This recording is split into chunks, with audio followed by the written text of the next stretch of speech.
Hello everyone, episode शुरू करने से पहले मैं आप लोगों को अपनी एक प्रॉब्लम शेयर करना चाहती हूँ। गाइस, मेरे चैनल में 2 स्ट्राइक मिला है। सच कहूँ तो अब मेरी सिचुएशन खराब चल रहा है। 3 इयर्स कंप्लीट होने वाली थी, लेकिन चैनल में स्ट्राइक के कारण अब मैं वो चैनल कंटिन्यू नहीं करूँगी। इसलिए सेम नाम से इसे ओपन किया है। प्लीज आप लोग सपोर्ट कीजिए और मेरे चैनल को सब्सक्राइब कर दीजिए। अगर ओल्ड चैनल में एक स्ट्राइक बाई चांस आ जाते हैं तो चैनल यूट्यूब से हमेशा के लिए गायब हो जाएगा। ये सब स्ट्रेस के कारण मैं यूट्यूब हमेशा के लिए छोड़ने के लिए फैसला किया था, लेकिन आप लोगों की स्वीट कमेंट और सपोर्ट के कारण मैंने फिर वीडियो अपलोड करना शुरू कर दी है। एपिसोड 12 जो कि फाइनल एपिसोड है। एपिसोड की स्टार्टिंग में जॉय को सेकेंड डोर चूज करते हुए देखते हैं, जो ओपन करने से वो तुरंत मर जाएगा। मिंग जॉय कहकर रोने लगता है। इसी कारण जॉय डोर ओपन नहीं कर पाता है और वो भी रोने लगता है और उसे टोंग के कही हुई बात याद आता है कि मैं यह बात अच्छी तरह से जानता हूँ कि तुम स्टैटिन बनकर थक चुकी हो,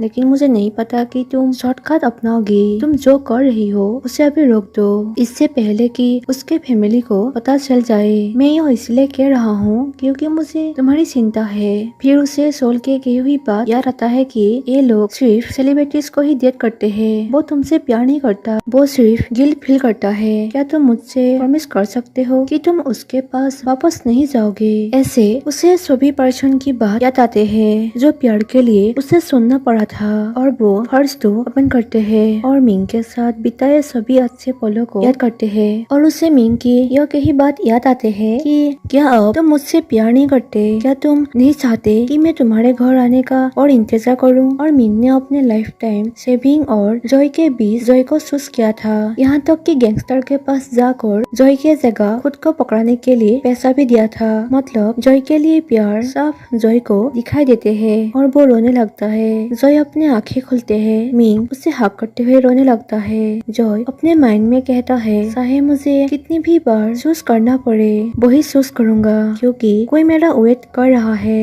एक बार जब आप अपना रास्ता सुन लेते हैं तो आपको किसी और का ऑप्शन बनने की जरूरत नहीं होती। तभी फ्लैशबैक में उस दिन की सीन दिखाते हैं। मिंग जॉय के लिए वेट करते हुए डिनर रेडी करते हैं। तभी जिम कॉल करता है। मिंग पूछता है, क्या तुम्हें जॉय मिला? जिम कहता है, मिस्टर मिंग शांत हो जाओ, जॉय के साथ एक एक्सीडेंट हुई थी, वो एक खाड़ी में गिर गया। फिलहाल हम अभी भी उसे नहीं ढूंढ पाए हैं। यह सुनकर मिंग शॉक होकर बैठ जाते हैं। प्रेजेंट में मॉर्निंग मिंग को जॉय के पास ही देखते हैं। वो जॉय के आंखें खुलने का वेट कर रहा होता है। थोड़ी देर बाद जॉय आंखें खुलते हैं। यह देखकर मिंग खुश हो गया। दोनों एक दूसरे के नाम लेते हैं। मिंग कहता है, जॉय तुम फिर कभी गायब मत होना। ऐसे कहकर उसके हाथ टाइट होल्ड करते हैं। नेक्स्ट मिंग को उसे प्यार से खाना खिलाते हुए देखते हैं। जॉय कहता है, मिंग मैंने तुम्हें बता दिया है कि मैं ठीक हूँ, मैं खुद खा सकता हूँ। मिंग कहता है, लेकिन मैं तुम्हें खाना खिलाना चाहता हूँ। तभी वहाँ वो सोल के साथ और कोई दोस्तों के साथ वहाँ आते हैं। मिंग उसे कहता है, फिर मैं कुछ कॉफी लेने जाऊंगा। ऐसे कहकर वो बाहर चले जाते हैं। वो जॉय से कहता है, फिर हमें चिंता में मत डालो, देखो मैंने तुम्हारे लिए क्या लाया हूँ। ऐसे कहकर उसे खाने देते हैं। सोल पूछता है, तुम अंदर क्यों नहीं आते? मिंग कहता है, मुझे बहुत से लोग पसंद नहीं हैं। सोल कहता है, जब मैं पहली बार इंडस्ट्री में आई थी तो उतने जॉय को मेरे साथ जुड़ा था। हम खाना खाते थे, हम एक ही कमरे में सोते थे, हम साथ में ड्रिंक करते थे। एक दिन मुझे पता चला कि उसे लड़के पसंद है। मैं बहुत हैरान थी। मुझे लगा कि वो मेरा फायदा उठाने की कोशिश कर रहा है, और उस समय मुझे कोरिया से एक बढ़िया अवसर मिला, इसलिए मैंने उसे एक्सेप्ट कर लिया और उससे दूर होना पड़ा। लेकिन अंत में यह मैं ही थी जिसने उसे मिस किया। मेरा इरादा जॉय से मिलने के लिए वापस आने का था। मिंग कहता है, मैं इस बारे में माफी चाहता हूँ। सोल कहता है, जब जॉय वापस आया मुझे लगा कि हेवन ने मुझे एक और चांस दिया है, लेकिन ऐसा नहीं है। मिंग कहता है, तो क्या मुझे फिर से सॉरी कहने की जरूरत है? सोल कहता है, नहीं, जिसे एक और चांस मिला वो था जॉय, और उसने फिर भी तुम्हें चूज किया। क्या तुम मुझसे प्रॉमिस कर सकते हो कि तुम उसकी प्रोटेक्ट करोगे और अपने फैमिली में किसी को भी उसे हर्ट करने नहीं दोगे? मिंग कहता है, मैं शायद तुमसे यह प्रॉमिस नहीं कर पाऊंगा, क्योंकि मैं पहले ही खुद से इसका प्रॉमिस कर चुका हूँ। सोल कहता है, तुम हमेशा मुझसे पहले हो, लेकिन मेरा मानना है कि भले ही मैं फर्स्ट आया हूँ, अंततः वो फिर भी आपको ही सुनेगा। नेक्स्ट जिम के साथ मिंग की मॉम उससे मिलने आते हैं। बाहर जॉय की मॉम बैठी होती है और वो जिम से पूछती है कि वो कौन है। जिम कहता है वो जॉय की मॉम है। तभी वो आकर उसे पूछती है कि क्या आप यहाँ अपने बेटे से मिलने आए हैं। इंग कहती है हाँ, लेकिन आप यह कैसे जानते हैं। तभी वो कहती है मैं भी एक माँ हूँ, इसलिए बता सकती हूँ। और तुम उससे मिलने क्यों नहीं जाते। इंग कहती है हमारे बीच झगड़ा हुआ और मैंने उससे दूर जाने के लिए कहा, इसलिए मुझे नहीं पता कि वो अब मुझसे मिलना चाहेंगे या नहीं। तभी वो कहती है एक्चुअली मैं मिंग की मॉम हूँ। मिंग वही जिसे आपका बेटा डेट कर रहा है। मैं ही वो पर्सन था जिसने आपके घर एविडेंस के साथ लॉयर भेजा था। यह सुनकर इंग कहती है आपके बेटे को परेशानी पहुंचाने के लिए आई एम सॉरी। वो कहती है मैं बस यही चाहती थी कि मेरा बेटा किसी सुटेबल पर्सन के साथ डेट पर जाए और अब मुझे पता है कि आपका बेटा उसके लिए सबसे सुटेबल है। वही दोनों एक दूसरे से सच्चा प्यार करते हैं और इसी कारण उसे पैसे उधार भी दिया। प्लीज जॉय पर गुस्सा मत हुए। इंग कहती है मैं उन दोनों को पसंद करूंगा अगर दोनों एक दूसरे के प्रति ईमानदार है। मिंग की मॉम कहती है क्या मैं एक माँ के रूप में आपसे कुछ पूछ सकती हूँ। आप इस बात को साधारण सामान की तरह कैसे एक्सेप्ट कर सकते हैं। इंग कहती है पहले मैं इसे एक्सेप्ट नहीं कर पाता था, लेकिन हमारे बीच फाइट हुआ और जॉय ने लगभग अपना लाइफ एंड कर लिया। जब मैंने अपने बेटे को खोने के बारे में सोचा तो मुझे रियलाइज हुआ कि इससे कोई फर्क नहीं पड़ता कि यह किस प्रकार का प्यार था। यह सब सामान्य है। क्या एक माँ अपने बेटे की भावनाओं को परवाह नहीं कर सकती। मिंग की मॉम कहती है थैंक यू, आइए उनसे मिलने चले। मिंग अंदर आकर पूछता है बाकी कहाँ है। जॉय कहता है जा चुका है, तुम कंटिन्यू कर सकते हो। मिंग मुस्कुराते हुए पूछता है क्या। जॉय कहता है तुम पहले क्या कर रहे थे। मिंग यहाँ मैं बहुत भूखा हूँ। मिंग मुस्कुराते हुए उसे खाना खिलाते हैं। तभी दोनों की मॉम अंदर आती है। मिंग की मॉम कहती है हम बाहर मिले। इंग कहती है जॉय मिंग की माँ ने मुझे सब कुछ बताया। आई एम सॉरी कि मैंने बहुत जल्दी जज किया। जॉय कहता है यह ठीक है मॉम, यह मेरी गलती है कि मैंने आपको सच नहीं बताया। I am sorry mom. तभी मिंग की मॉम उसे कहती है अब से अगर आप लोगों को कुछ मिला हो तो प्लीज हमें बताइए, तो हमें चिंता नहीं करनी पड़ेगी। जॉय कहता है बिल्कुल। मिंग कहता है मॉम मैं तुमसे बहुत ज्यादा प्यार करता हूँ। तभी जॉय भी अपने मॉम से कहता है मॉम मैं तुमसे प्यार करता हूँ। और जॉय सोचता है भले ही मेरे पास उसका ब्लड नहीं है, लेकिन यह हक मुझे मातृ प्रेम का एहसास कराता है। नेक्स्ट सीन में जॉय कहता है यहाँ बाहर ताजी हवा पाना अच्छा है। मैं लगभग एक सप्ताह से कमरे में हूँ, मैं बहुत बोर हो रहा हूँ। तभी मिंग कहता है देखो जॉय एक टूटता सितारा। जॉय कहता है कहाँ। उन्होंने कहा कि यदि आपने टूटता तारा देखा है तो आप विश कर सकते हैं। मिंग कहता है वाओ तुम बहुत अंधविश्वासी हो। जॉय कहता है तुम्हारे पास मेंटर के रूप में एक मास्टर है और तुम कहते हो कि मैं अंधविश्वासी हूँ। मिंग कहता है जॉय यह फिर से वहाँ है। जॉय पूछता है मिंग मैं इसे नहीं देख सकता। तभी मिंग उसे देखने में मदद करता है। जॉय कहता है एक इच्छा करो। मिंग ऐसे कहकर वो आंखें क्लोज करते हैं और मिंग भी ऐसा ही करते हैं। फिर जॉय उसे कहता है तुमने कहा कि यह अंधविश्वास है। मिंग कहता है वेल मेरे भी कुछ इच्छा है। जॉय कहता है यह मेरे दोबारा गायब ना होने के बारे में है ना। मिंग कहता है नहीं। जॉय पूछता है तो यह क्या है। तभी मिंग रोते हुए कहता है तुम्हें पता है जब से तुम गायब हुए हो मैं हर दिन प्रे करता था कि मैं तुम्हें फिर से देख पाऊँ। मैं नहीं चाहता था कि तुम वापस आओ, लेकिन मैं तुमसे माफी मांगने का एक सांस चाहता था। जॉय मैंने जो कुछ भी किया उसके लिए मुझे सच में खेद है। मुझे हर चीज के लिए प्लीज माफ कर दो। I am really sorry. यहाँ जॉय भी रोने लगता है और कहता है मिंग तुम्हें पता है इस बॉडी में रहना सिर्फ तुम्हारी गलती नहीं है, यह इसलिए है क्योंकि मैंने वो जॉब करने का फैसला किया, इसलिए खुद को ब्लेम करना बंद करो। मिंग कहता है तो क्या तुमने मुझे माफ कर दिया। जॉय कहता है हाँ मिंग मैंने तुम्हें माफ कर दिया है, तो तुम्हें खुद को भी माफ करने की जरूरत है प्लीज। मिंग कहता है thank you Joy. Next Joy hospital से घर जाने के लिए रेडी होते हैं। तभी एक पर्सन आता है। जॉय पूछता है मिंग कहाँ है। पर्सन कहता है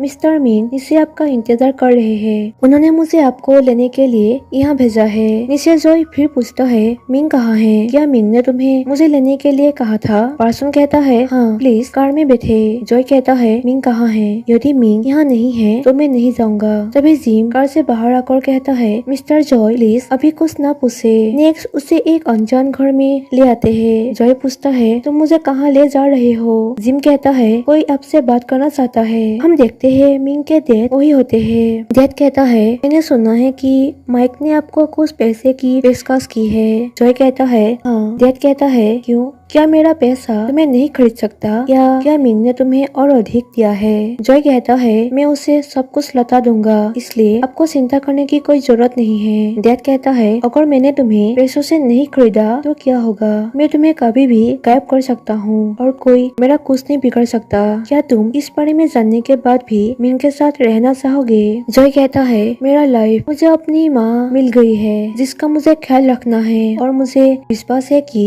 अगर मैं गायब भी हो जाऊं तो भी मिंग मेरी माँ को मुसीबत में नहीं पड़ने देंगे। और मैं लगभग मर ही गया था, लेकिन फिर भी मैं उसके पास लौट आया क्योंकि उसके बिना मुझे नहीं पता कि मैं किस लिए जीऊंगा। मिंग के डैड कहता है, क्या तुम जानते हो कि मैं तुम्हें क्यों पसंद नहीं करता? ऐसा इसीलिए नहीं है क्योंकि तुम गरीब हो, ऐसा इसीलिए भी नहीं क्योंकि तुम एक लड़के हो। तुम दोनों के बीच का पागलपन भरा प्यार, इससे मुझे लगभग मेरे बेटे को खोने पर मजबूर कर दिया। तुमसे मिलने से पहले मिंग ने एक एक्सीडेंट में अपने प्यार को खो दिया था। उसने खाना नहीं खाया, वो घर नहीं आया, वो बस उसके वापस आने का इंतजार कर रहा था। मैं नहीं चाहता कि मेरा बेटा फिर से इस तरह दुखी हो। क्या तुम मुझसे प्रॉमिस कर सकते हो कि तुम गायब नहीं होगे और मेरे बेटे को फिर से इस तरह हर्ट नहीं करोगे? जॉय कहता है, हाँ, मैं आपसे अपने लाइफ का प्रॉमिस करता हूँ। तभी डैड उसे साथ खाने के लिए ले आते हैं और सभी से कहता है, जॉय ने मुझे एक प्रॉमिस दिया। मिंग कहता है, तो इसका मतलब है कि आप हमें एक साथ रहने के लिए परमिशन देते हैं। डैड कहता है, मेरे पास कंपनी में बहुत काम है, मेरे पास बच्चों के प्यार के लिए टाइम नहीं है। यह सुनकर दोनों मुस्कुराते हैं। मॉम कहती है, हनी एक और बात है। तभी डैड कहता है, मुझे पता है तुम्हारे पैसे और बिजनेस के बारे में, मैं इसका देखभाल करने में बहुत आलसी हूँ। आओ और अपना सामान वापस ले जाओ। तभी मिंग मजाक में अपने डैड के बाद फिर कॉपी करते हुए कहता है, तुम्हें अपनी कंपनी दूंगा,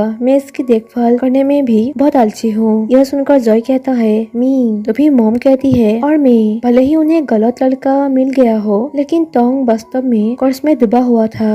माइक कहता है, टोंग, मैंने तुम्हारे लिए डैड से बात की, डैड सारे कर्ज चुकाएंगे बेबी स्टार्टिंग गिफ्ट के रूप में। यह सुनकर दोनों उन्हें दिल से शुक्रिया कहता है। डैड कहता है, लेकिन यह आखिरी अमाउंट होगी जो मैं तुम्हें दूंगा। तुमने प्रॉमिस किया था कि तुम मैं की देखभाल करोगे, क्या तुम याद कर सकते हो? टोंग कहता है, हाँ, मैं कर सकता हूँ। I am sorry dad. तभी डैड कहता है, और तुम भी जॉय, यदि तुम हमारा प्रॉमिस तोड़ोगे तो हम निश्चित रूप से एक दूसरे को फिर से देखेंगे। जॉय मुस्कुराते हुए हाँ कहता है। डैड कहता है, ठीक है, चलो खाना खाते हैं। खाने के बाद जॉय पूछता है, क्या तुम्हें पता था कि वे मुझे हॉस्पिटल से ले जा रहे हैं? मिंग कहता है, मुझे भी यहाँ लाया गया। तभी टोंग वही आते हैं और जॉय से कहता है, मेरे साथ जुड़ने के लिए थैंक यू। जॉय, हर चीज के लिए थैंक यू। जहाँ तक फिल्म क्रेडिट की बात है, मैं आपका नाम फिर से डाल दूंगा। जॉय कहता है, वो ठीक है, मैं बस आपके बेटे की मदद करना चाहता हूँ। टोंग कहता है, मिंग, मैं हमेशा सोचा करता था कि मेरा प्यारा छोटा भाई कब वापस आएगा, लेकिन मुझे एहसास नहीं था असल में जो बदल गया है वो मैं हूँ। मिंग कहता है, किसी ने मुझे सेकंड चांस दिया है, इसलिए मुझे लगता है आप भी सेकंड चांस पाने के हकदार है। बस वही गलती मत दोहराए। ऐसे कहकर दोनों साथ चले जाते हैं। अभी मैं वहाँ आती है। टोंग कहता है, मैं जा रहा हूँ। मैं कहती है, क्या तुम अकेले जाओगे? और उस बात के बारे में क्या ख्याल है जो तुमने डैड से कहा था कि तुम मेरा ख्याल रखोगे? टोंग कहता है, लेकिन हमारे बीच तलाक उतने में ही मैं कहती है कि मैंने इस पर साइन नहीं किए। मुझे पता है कि तुमने मुझे उस दौरान इधर उधर क्यों दौड़ाया, क्योंकि तुम्हें डर था कि मुझ पर भी मुकदमा हो जाएगा, है ना? टोंग कहता है, तुम मुझसे पूछे थे कि अगर एक दिन तुम्हारे पास पैसे नहीं होंगे तो क्या मैं तब भी तुमसे प्यार करूंगी। मैं भी जानना चाहती हूँ, अगर एक दिन मैं फेमस नहीं रहूंगी और कोई मेरी परवाह नहीं करेगा तो क्या तुम तब भी मेरे साथ रहना चाहोगे? मैं कहती है, हाँ, मैं कोई सेलिब्रिटी बॉयफ्रेंड नहीं रखना चाहती। वो हमेशा बिजी रहता है और हमारे लिए कहीं भी जाना मुश्किल है। लेकिन मुझे इससे कोई दिक्कत नहीं है क्योंकि मैं जानती हूँ कि तुम्हें यह जॉब पसंद है। टॉम कहता है लेकिन जो मुझे सबसे ज्यादा पसंद है वो है तुम। मैं कहती है यह काफी नहीं है, अब एक और है। ऐसे कहकर वो अपने पेट के ओर देखते हैं और टॉम उसे हक करते हैं। यहाँ माई कहता है अच्छा जैत ने तुम्हें तुम्हारा सारा सामान वापस दे दिया, क्या मुझे आपको आपका सेक्रेटरी वापस देने की आवश्यकता है? मिंग कहता है मुझे लगता है कि आपको उससे यह पूछने की जरूरत है। जिम क्या तुम माइक के साथ रहना चाहते हो? जिम कहता है वेल टेक्निकली मैं मिस्टर मिंग का सेक्रेटरी हूँ, इसलिए मुझे वापस जाना होगा। तभी माइक उसे रोकते हुए कहता है आपकी देखभाल के लिए आपके पास पहले से ही जॉय है ना, लेकिन मुझे अभी तक कोई नहीं मिला। जिम क्या तुम आकर मेरी देखभाल करना चाहते हो? जिम कहता है ठीक है। माइक कहता है फिर मुझे राइट दो। फिर कहता है मैं सुलाऊंगा। उन दोनों के जाने के बाद जॉय मुस्कुराते हैं। मिंग कहता है मुझे लगता है आज का मिशन कंप्लीट हो गया है। जॉय कहता है अभी नहीं, एक और चीज है जिसे मुझे संभालना है। नेक्स्ट मूवी के बारे में बात करने आते हैं। जॉय कहता है मैंने तय कर लिया है कि मैं इस फिल्म में एक्टिंग करना चाहता हूँ, लेकिन मेरे दो कंडीशन है। फर्स्ट मैं खुद चूज करूंगा